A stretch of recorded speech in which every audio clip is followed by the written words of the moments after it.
Hi everybody, good morning. Welcome to the Mina Studio Worship Hacks, Church Hacks live stream and question and answer. We'll do all of that stuff today. So if you have any questions, let me know in the live chat on the side. I know it's a weird time to do a live stream. It's 10 a.m. on a Thursday. A lot of people at work, I know, so not a lot of people might be able to watch this live, I understand, but worship leaders have really weird schedules. So 10 a.m. on a Thursday was the best time that I could do this.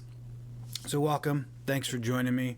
Again, this is going to be a worship hacks and church hacks live stream, but also question and answer. If you have any questions about worship or worship leading, tech, small church tech, anything like that, let me know in the live chat on the side. I don't know if I'm pointing the right way or not. Everything's backwards. So thanks for joining me. Again, we're going to wait for some more people to join us. Hopefully they will. If you're at work, just put on some headphones and make sure the boss isn't walking around. You'll be fine.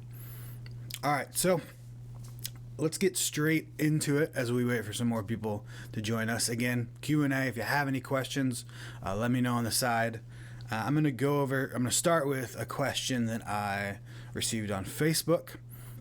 It's a very, very, very, very, very common question in churches, in small churches and big churches, and that is about volume, worship volume, decibel readings, all of that. The question was, what's a good decibel reading for small churches, or what do I prefer for a decibel reading? This is a minefield, basically. I do have some thoughts on decibels, and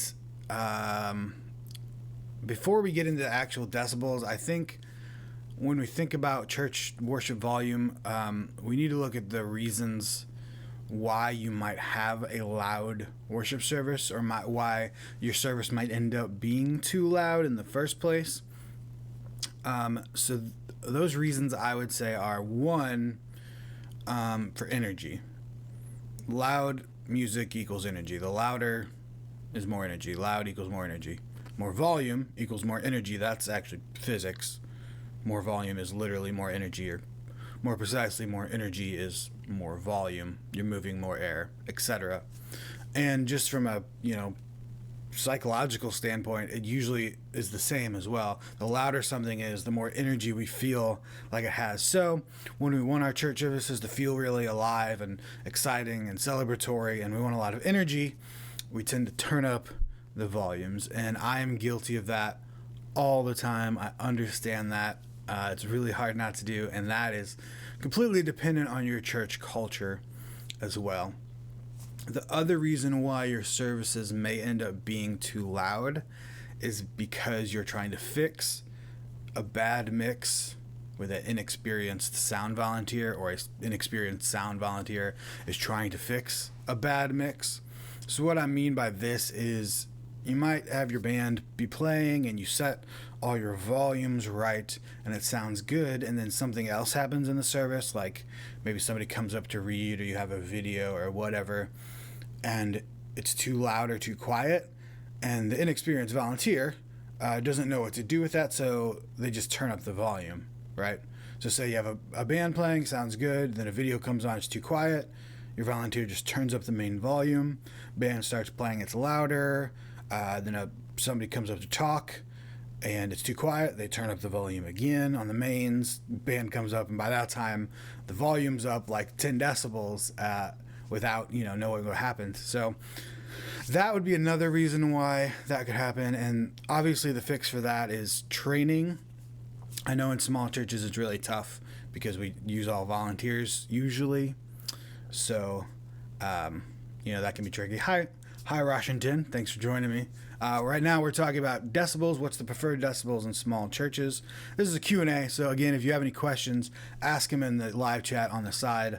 I'll also be going over some church hacks and answering questions. So back to the decibels, which is our first question. Yep, training helps. Like, if I'm up there, and we only have one wireless microphone because we're a very small church, so our singer will use it, and then if somebody comes up to read, she'll hand it to them. And so we'll have the same microphone for a singer and a reader, which is always dangerous. And that's where it kind of gets out of whack. So when I'm doing sound and a reader comes up and it's too quiet, my instinct is usually look at the EQ, because usually what's happening is I had the mids or something down for the singer and I need to turn them up, the mids, for the reader, and that's why it sounds quiet. And then you're not really turning up the decibels, I mean maybe a little bit, but you're really just helping, the sound system project the right tones better, the right frequencies better. So that would be the solution to that one, is just more training. I know that's difficult in small churches. The solution to the first one is a little even trickier, and that is to not rely on volume for energy, I guess, or not idolize energy in your worship services, which sounds tricky. If you're just joining us again, thanks for joining. This is Minus Studio Q&A and Church Worship Hacks. I'll get to the worship hacks in a bit. Please leave any questions you have in the live chat on the side, just like Rosin 10 just did. I'll get to yours in just a second. Roshan 10. So we're talking about decibels right now, which is the first question. So we turn them up because we want more energy, and we just got to learn to not rely on volume for energy. We have to rely on, well, one, God. That's always good, to rely on God in your worship. But the second thing is just good full worship band sound, if that's what you need, or even more importantly, just a congregation that is ready to participate, whether or not the energy is loud, like the music louder because of the energy, or the energy is more because of the music. So the most important thing in this is our hearts. Usually we kind of use volume as a crutch for our hearts that don't really have any energy and don't want to worship, but we kind of just need to focus on this at first, and be in the right mindset. And once you're in the right mindset for worship, you have the right heart, then the volume's not going to affect the energy as much as it would, otherwise. So that's what I would say for decibel readings. I know that was kind of, not directly in the question. I do have a chart of decibel readings from OSHA, what you can have. So 85 is kind of standard for church services. I think that's a good reading, but you got to be careful because decibel isn't like a thing you can just measure with one foul swoop. Like highs are going to be different than lows and mids and all that. So you could have an 85 decibel reading and still have a shrill, hurtful sound mix. 85 is good volume, I think. 100 decibels is really loud. That's a concert.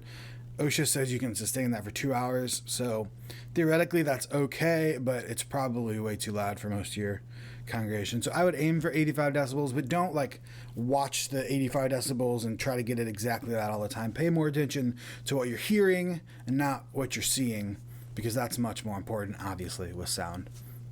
All right, so that was our first question. That was about decibel readings in small churches. If you have any comments on that, let me know. Let me get to the live chat. Hi, Joseph Dickerson from Springfield, Missouri. You're really close to me. I'm in St. Louis. I went to college in Springfield. I'm sure you know which college, because that's where everybody goes to college, in Springfield, Missouri. Rosin has another question. Preamp for every recording. And then Joseph has best IO-set to crossfade pads. All right, let's start with Washington's first question. Which software is best for Windows for music production? Oh, that's a really good question and a difficult one. It depends on if you're doing pro level music production or you just want to record your own songs at home. If you're just looking for kind of basic production software for Windows, PreSonus is decent. It's got some weirdness to it. PreSonus Studio I like. Reaper, if you're going for Pro, is good, but that's a really complicated program. You've also got things like Pro Tools and such that are programs, pro programs. I don't actually have a lot of experience with music production on Windows. I've always used a Mac for that, so I can't help you a whole lot. I'm sorry. I have used PreSonus Studio, and I really like it for a basic recording software for Windows. If you want something free, there's always Audacity, but you get what you pay for. It's a good program. It just looks like a free program and works like a free program. So thank you, Rosin, for that. Another question from Rosin 10. Do we need a preamp for every recording? Do you mean recordings like a studio style recording, like on your computer where you're recording a song? Is that what you mean, or do you mean like recording church services? Let me know what you mean by recording specifically. So I'll get back to that. Joseph Dickerson says, what is the best app for iOS to crossfade pads? That's a great question that I don't have an answer to. I'm very sorry. I actually don't crossfade pads on iOS. I just have a, actually this is one of the hacks today. I just have an old Android phone that I use for it. This is like a 4-year-old phone, and I just play it through a music player that I downloaded, just like you would play regular MP3 files, because honestly, in our church, I don't really crossfade much. We often have breaks between songs where I explain things and talk and that kind of thing. So we don't have a lot of musical transitions. And when I do have songs that go together, I usually have them in the same key, so the pad just keeps on playing. So I don't really ever crossfade pads in our services. I just haven't found a need to. So I can't help you with that. If you've ever gone to Church Front, Jake Gosling, he's really good at this stuff. Check that out as well. So sorry I don't have an answer for that one. I'll find out though, because I just got iPad for the first time, so I'm playing with worship apps for that as well. Studio recording, where I was like, okay, a preamp for every recording. Yes and no, I guess. If you're recording on your computer, before I get to that, sorry. If you just joined us, thank you so much for joining us. This is the Mina Studio Q&A and Church Hacks. I'm with Ronald, of course. Say hi to Ronald. Hi, Ronald.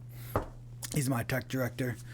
Please ask your questions in the side there, and I'll get to those. Any questions about worship in a small church or worship leading or anything like that. I'll also get to some church hacks in just a little bit. So Rajan was talking about preamps for every recording. So yes, you technically need a preamp, but most things you would use to record on your computer have a preamp in them. So if you're going through an audio interface, like a USB audio interface, your microphone's going from that to your computer, that will already have preamps in it. And depending on the quality of the audio interface, it will have good or bad preamps. I just have a PreSonus Audio Box USB, which is like a $99 one. It's actually got really good preamps, in my opinion. You could get a external preamp if you want a different color for your microphone. It just kind of gives a different sound, kind of like tube amps. Like every tube amp is different. Preamps have different sounds. But in my opinion, unless you're doing a very professional recording and you're going to spend $1,000 on a preamp, then you're not going to get a preamp that does enough or colors enough or improves enough that it would be much different for your amateur recordings from just an audio interface. So technically, yes, pretty much every microphone needs a preamp, or guitars need a preamp. It's just how these systems work. You have to have the preamp to amplify the signal at all to go to your recorder, and then obviously you have the amps coming out later. So yes, you need a preamp, but you probably already have one if you have an audio interface or anything like that. So that is preamps for recording. Again, you can buy really expensive preamps and they're great, but they're like $1,000, and unless you're recording in a professional studio, you probably won't hear the difference anyway. So thank you so much for the questions, Rosin and Joseph. Sorry I couldn't answer the iOS question. Thank you for joining us, everybody. If you just joined, this is the Mina Studio live stream Q&A and church hacks. I know I'm saying that a lot, but people join randomly at random times, so what are you going to do? Thanks for joining us. Leave your questions off on the side in the live chat. Any questions you have about worship leading or small church tech or anything like that. As I wait for some more questions or more people to come, I'm going to get into some of the church hacks that I have. If you don't know me, which you probably do by now if you're watching this, I'm a very cheap man. And I like creating stuff myself and not spending money. And I have a bunch of stuff I've done that with, but I haven't. They weren't big enough to make their own videos and such. So I'm just going to show you on here a couple of those. My first one, I already talked about, is for pads. Just use an old cell phone. You can get, like Joseph said, you can get apps to crossfade and such as well. I just use the music player app on this. Works just fine. But just download MP3 files of pads and play them on this, and it has a magnet. It sticks to my mic stand. So that's a free way to play pads in your worship services. I've never found a need to do much else with pads. So that's my first hack. Roshan, you thank you. Roshan, you thank you. Sorry, I keep saying Roshan. You're welcome. My next worship hack is one of my favorites I've done. I know, but I'm proud of it. So these are broomsticks, is what they're called. I don't know the real name for these. If there's any drummers or percussionists watching, tell me if there's a real name for these. But these are broomsticks, is what they're called often, and they're drumsticks for a cajon, basically. If you don't know what a cajon is, I'll show you that in a second. So these are like $30 to buy, and I just made mine out of, unsurprisingly, a broom. So I just cut the bristles off of a broom that I bought at the dollar store, I think. Then I just electric taped them together, like so. I had a handle of electric tape down here. Then I had to put some more up here to hold them together better. And they're just broomsticks for a cajon, and I'll show you what they do. Let me get up my cajon out and show you. All right. See if you can see this. Let me go down a bit. Got my microphone there.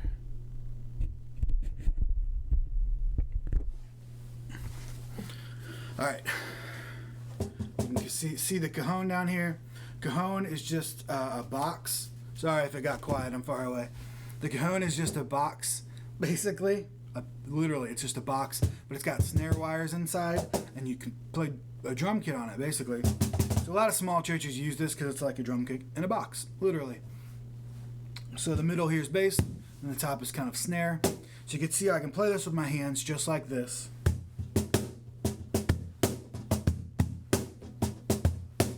Sounds pretty decent. I actually like the broomstick sound better though, so we'll try the broomsticks on the cajon. You can see what those sound like.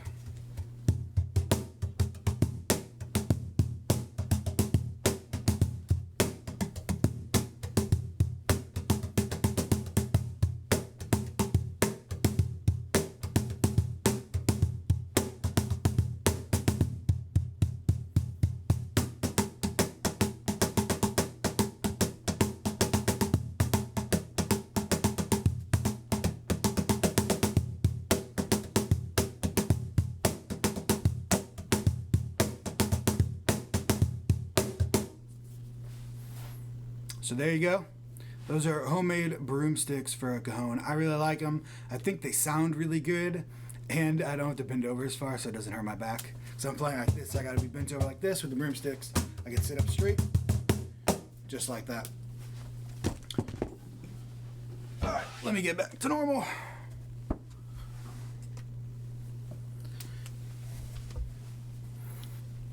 All right, I'm adjusting my mic, so sorry if it pops. Oh, geez, sorry about that. That was probably a terrible noise. All right, so those are my homemade broomsticks. Another church hack I got. I also have something similar I make my own hot rods too. I know, it's ridiculous, right? I'm like Sanford and Sons or something. I'm the Sanford and Sons of worship leaders. I'll admit it, that's okay. So these are hot rods. As you see, they haven't fared as well as the broomsticks. Hot rods are just kind of little sticks put together. A lot of small churches use them for drums because they're kind of a quieter way to play drums with still having energy. So these are just skewers, like for kebabs, and taped together. They did not hold up so well. If you could find a harder version of a skewer, I think it would work really well. You just tape them together and you have hot rod sticks. Paradiddle. So those are my drum hacks. The broomsticks and the hot rods, just electrical tape and a broom and some skewers, and there you go. Let me get to the live chat here. Yeah, Joseph, check out Jake's page. It's really good stuff. He does more. He's not as much of a cheapskate as I am, so, you know, not everybody can be as wonderfully cheap as I can. Elizabeth, thank you. Mary Elizabeth and Tabitha Haddish Croy. That's quite the name. Thank you. Again, this is the Minus Studio live stream question and answer and church hack. So if you have any questions about worship leading or worship in a small church or just small churches in general, maybe about me, maybe about Ronald, whatever. Let me know. Leave them in the live chat on the side. Let me get to another question I had from Facebook, if I can find it. Before I do that, I just want to say thank you to everybody. I started my studio in December. I have another channel called REAWAKEN Hymns, which I've done for a while, but I wanted to do kind of a small church tech channel. So I started my studio in December. My goal, I did set a goal, was to have 1,000 subscribers by December, which is a pretty big goal for starting out a small channel. And we're at 970. So it's been 7 months and we're almost there. And that is so awesome. Thank you so much. If you haven't subscribed yet, please subscribe. So thank you everybody who subscribed. That is awesome. And also, if you ever have any ideas of videos for me to do about all of this small church stuff or being a cheapskate in the church or whatever, let me know. You can leave them in the comments on Facebook. You can send me an email. Anything, let me know. I'd love to know what you guys want to see as far as videos are concerned. Again, if you have questions, leave them in the live stream. I'd love to talk to you. I'm going to get to a question I had on Facebook. I've been asked a couple times actually about acoustic pickups for an acoustic guitar. Theoretically, they don't have them already. And I actually have pickups I really, really like. I have a Yamaha here. So this is my Yamaha. I don't usually use this. I just had it in weird tunings. It was my weird tuning guitar. And I got it off Craigslist for $50, which is awesome. And it's a pretty decent sounding guitar. So, but it did not have pickups in it. Excuse me. It did not have pickups in it, so I had to put my own in so I could use it in church and stuff. And the pickups I use are from JJB Electronics. JJB Electronics. Let's see if I can go to my computer here. Oh, nope, that's my okay. So, JJB Electronics. And what's great about them is they are, I think they sell mainly to like guitar manufacturers and wholesale and all that. You can order them online just as a regular person like us, but they sell mainly, I think, wholesale, which means their prices are really, really good. You can get a 3 transducer. I think they're transducers, the things that stick on the inside. I think those are transducers. Pickup for $49, which is crazy. That's like a $150 pickup. And they sound great. In my opinion, they sound as good or better than all of the name brand ones as well. They're just not name brand. They don't spend money on marketing. Very simple website. I think they send mostly to guitar manufacturers and stuff. So that's JJB Electronics. I bought a pickup for that guitar. It was like the 2 transducer for like $39. Then I bought another one for my ukulele, which is a 1 transducer, and it cost like $19.99. And I installed it. It was great. You will have to install it yourself. You have to, drill a hole in your guitar, which can be super scary. Luckily, mine was a $50 Craigslist guitar, so it was slightly less scary. But you have to put a mirror in there, take the strings off, glue them up in the top of the soundboard, drill a hole. So it can get a little scary and tricky, but it's actually not too hard because of the wonderness of YouTube. I just watched a bunch of YouTube videos and then I could do it. Isn't YouTube great? So that's my acoustic pickups. I think they're great. You can buy like the Dean Markley bars that go in the guitar sound hole, and they sound okay, but in my opinion they just sound very tinny and not so good, and they're more expensive anyway. So JJB Electronics is where I get my acoustic pickups. Really cheap, which I love, and good sounding, which I love. So Joseph Dickerson says, how do I organize my rehearsals? And Joseph, you keep hitting me with questions that I can't answer very well because we don't have rehearsals right now. Our church is a church plant, really small. It's just me and one singer all the weeks. So we don't have like midweek rehearsals right now. We just practice on Sunday mornings when we get there, and I send her the audio files before that. So I don't have a midweek rehearsal. I will once we have a bigger worship team. I can tell you, if you have a small team like me, where it's just me and one other person, what I do is I send her like Monday or Tuesday of the week all the lyrics. I send her recordings of me playing the songs, not just recordings from YouTube or whatever, but I actually sit down and record the songs of me playing on guitar so they're in the right keys and everything. And then I send that to her, and then she can practice in her car or whenever. And then on Sunday mornings when we get together, we kind of run through all the songs again before service, and then we're good to go. I have done mid-rehearsals in other churches as well. They've always been organized different depending on the church. Some churches love to do like devotions for like half of the rehearsal and all of that, and then just spend other time practicing. Some churches need lots of time practicing. My previous church, we spent a lot of time practicing because there was a lot of volunteer musicians and musicians that weren't experienced a lot, so we had to spend a lot of time on that. I would recommend, I have failed at this in the past many times, and I wish I didn't, to do some sort of prayer or devotion or something at the beginning of rehearsals, because that's why you're there. Like, the music is the second reason you're there. The first reason is worship. So get in the right mindset first. I failed at that many times in the past, and what best way to learn something is to fail, right? So that's how I would organize my rehearsals and how I do. So thank you, Joseph, for that. smartdesign.church. Thanks for joining me, man. Me and him were just talking. We're going to do a collaboration pretty soon. He does really awesome videos about making videos for churches. You should go check out his channel. His link, he's in the live chat right now, so I think you could probably just click on his name. It'll take you to his channel. But stay tuned for a collaboration from us too. It's going to be really cool because he knows what he's talking about. So if anybody else has any other questions, let me know in the live chat. I'm going to get to another one of my church worship hacks today. That is this weird, terrible looking thing right here. So this is a pop shield. If you're ever recording like Roshan was just talking about, and you're using condenser microphones or even non-condenser microphones, dynamic microphones, you often will need one of these. If you're using large diaphragm condensers, you will always need one of these for vocals. If you don't know what it is, well, you wouldn't know what it is because it looks weird. Basically, it's to keep the microphone from popping when you say P's. I could probably test it on my microphone here. So this is a condenser. I have a windscreen on it right now.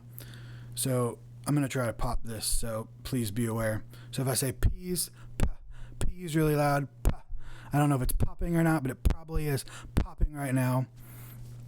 Then if I put this in front of it, hopefully, it won't pop as much. Those are what pop screens are for. Pop shields, whatever you want to call them. They normally don't look like this because this is a hanger and pantyhose. But that's all you need. It's just a wire hanger that I made into a loop. And then it's a pair of pantyhose on there. A pair of new pantyhose from the dollar store. Don't use used pantyhose on your pop screen. That's weird, and don't do that. So it cost me like $1 to make this, and it works just fine, in my opinion. So that's the next church hack. $1 pop screen, pop filter, pop shield, whatever you want to call it. And then, whoops, drop that. Then I have another percussion church hack. No, I'm not a pill popper. These are shakers. So shakers are one of the easiest instruments to make on your own, obviously. I will say I did get a lot of weird looks in church shaking around pill bottles. I actually used to have it in like a old Vicodin pill bottle or something that I had from a root canal or something. Some drug that you shouldn't have at church probably, and I got really weird looks for that, so I put them in ibuprofen. So that looks better. So that's a shaker. You can do it in all different sizes. That's a small one. I got a bigger one here. Then I have another one that's shaped like a heart. So these all have either rice or like quinoa or some little grain or something in them. If you have access to tiny little metal balls, you could use those too. That's what it is in egg shakers usually. So these are just rice. You can see the container makes a difference to how it sounds.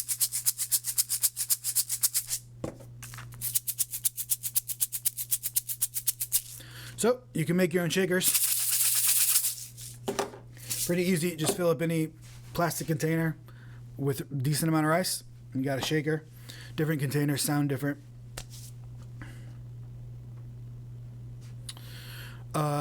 So those are, I have one more. Yes, I have one more church hack. I'll get to that at the end because it's really cool. I'm sorry. I really like it. So I'll get to that in the end. I want to answer at least one more question while I'm here. I often get asked what microphone I use to make videos. For my Mina Studio videos, I use this guy right here. So this is a Zoom H1 recorder. I think they're normally like $99. I unsurprisingly waited till it was on sale.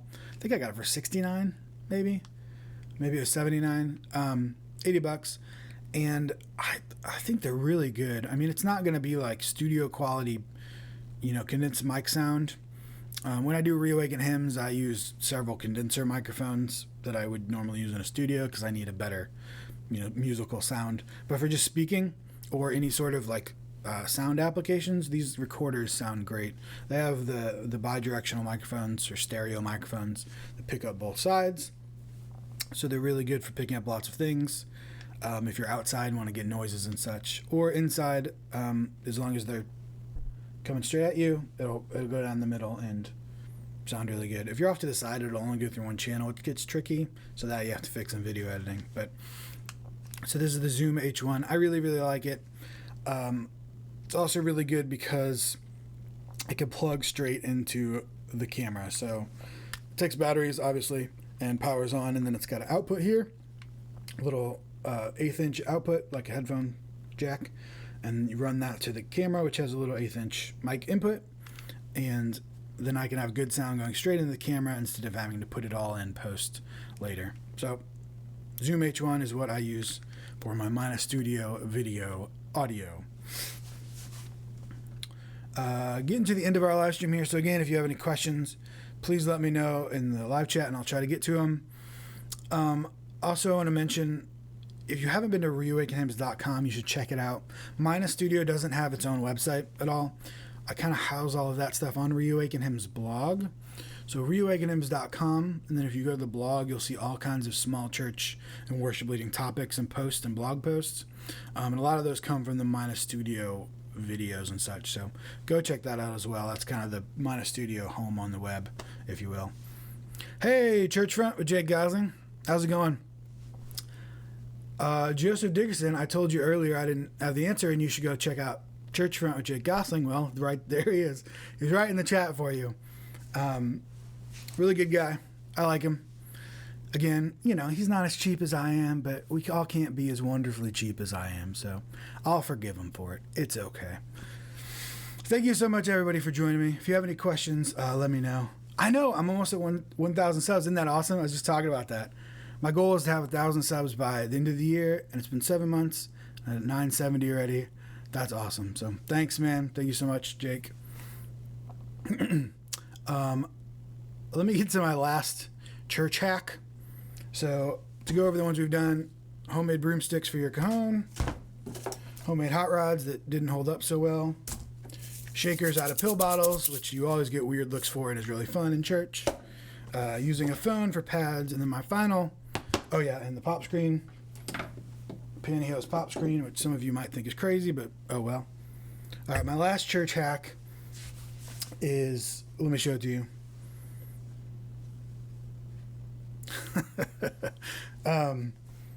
So this is, I love old, hold on.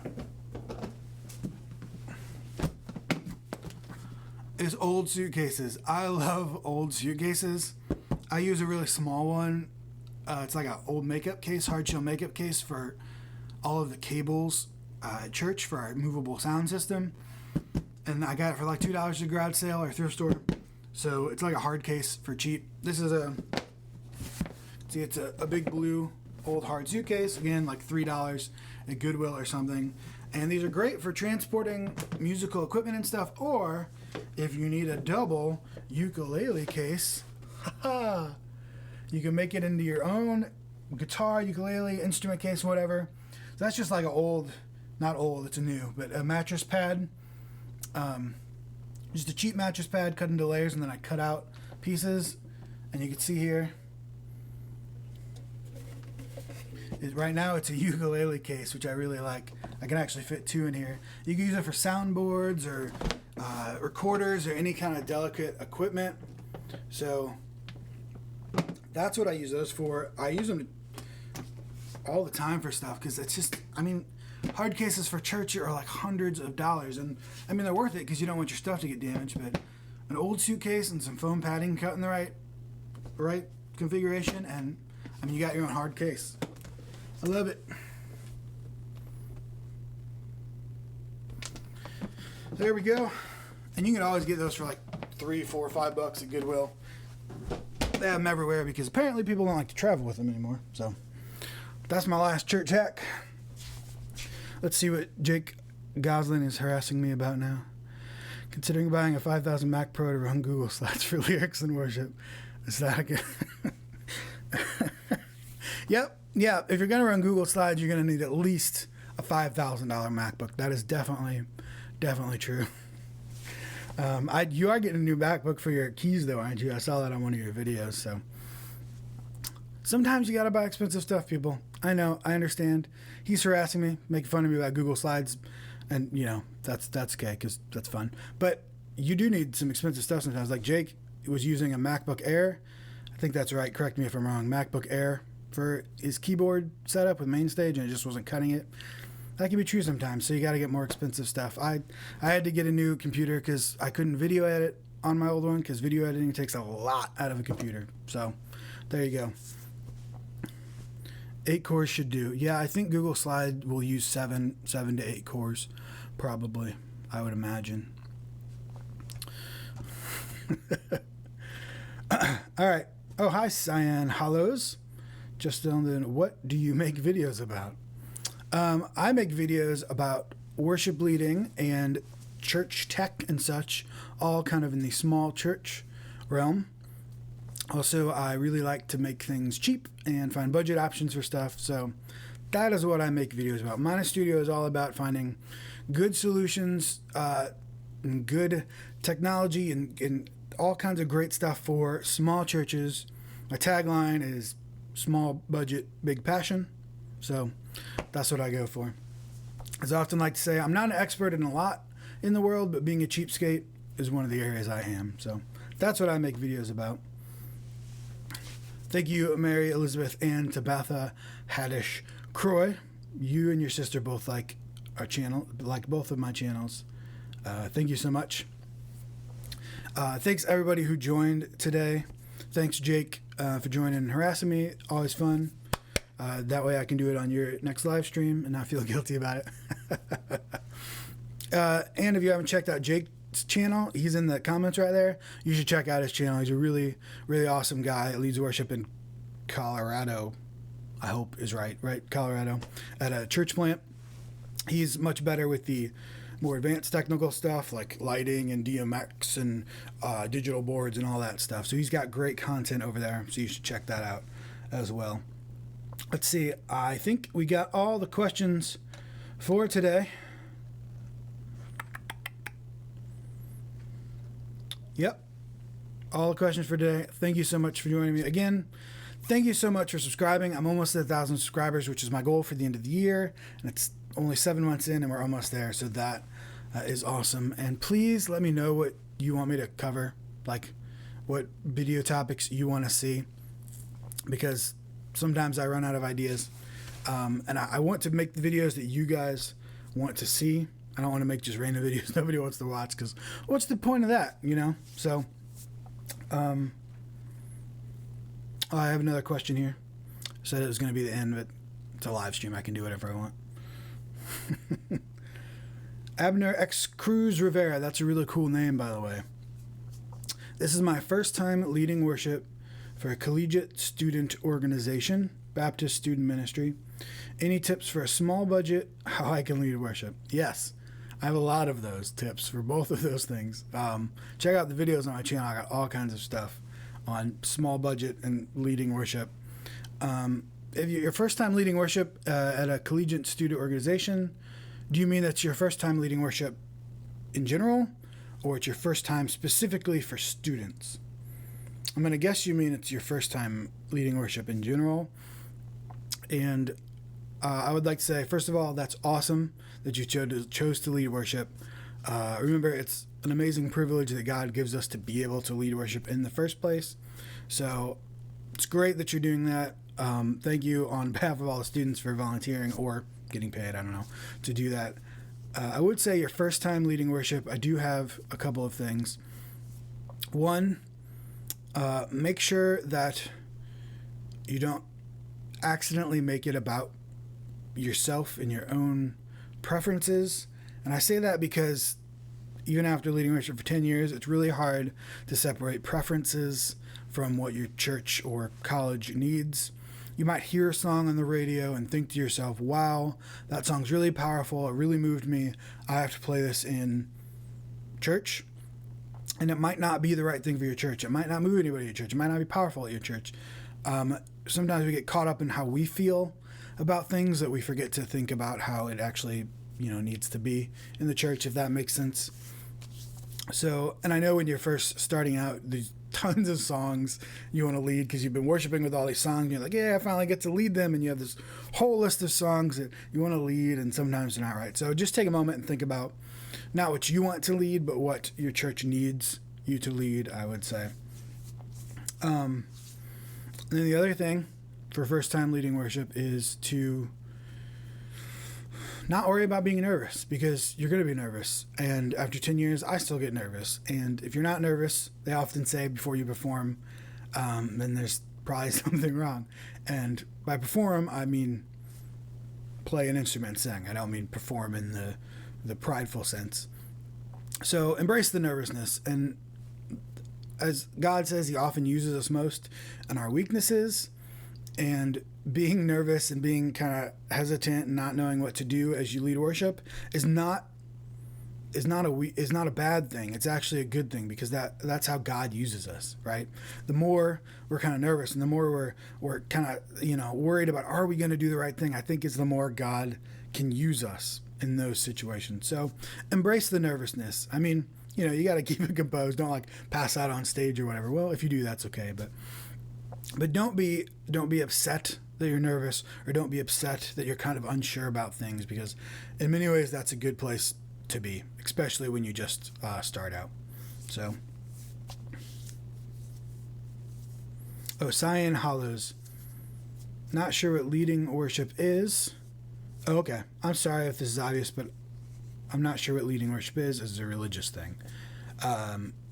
So yes, Cyan, thanks for joining me here. I'm glad you found it. No, it's not a stupid question. Never a stupid question. So leading worship is the Christianese term that we Christians use basically to say in contemporary churches, the guy who stands up, plays guitar, sings, helps all the congregation in the Christian church sing along with him. So that's what leading worship is. I'm actually glad you asked that, because I've never been asked to define leading worship. I like that. So yes, I work in a Christian church, specifically a Presbyterian / Baptist / non-denominational church. It's kind of everything. And I get up on Sundays, plan a bunch of songs, worship songs. I grab my guitar and I play them, and we sing them together as a congregation, as a church. And I say some scriptures and I do all that kind of stuff. So that is what leading worship is in this context. So thanks for that question, Cyan. That's actually a very important question for us. All right. That's it for real. Thank you so much, everybody, for joining me. Let me know if you have any questions for future topics for videos. Maybe I'll take Cyan's question there and make a video that just says, what is leading worship? Because that's an important question. So, again, thank you so much for joining me, everybody. Hope you liked all of the church hacks. I'll be doing this again when I find more hacks that I've made lying around my house, or we just want to hang out and have some questions. So thank you so much, everybody, and I will see you next time. Oh, yeah, and Ronald says bye, too. So.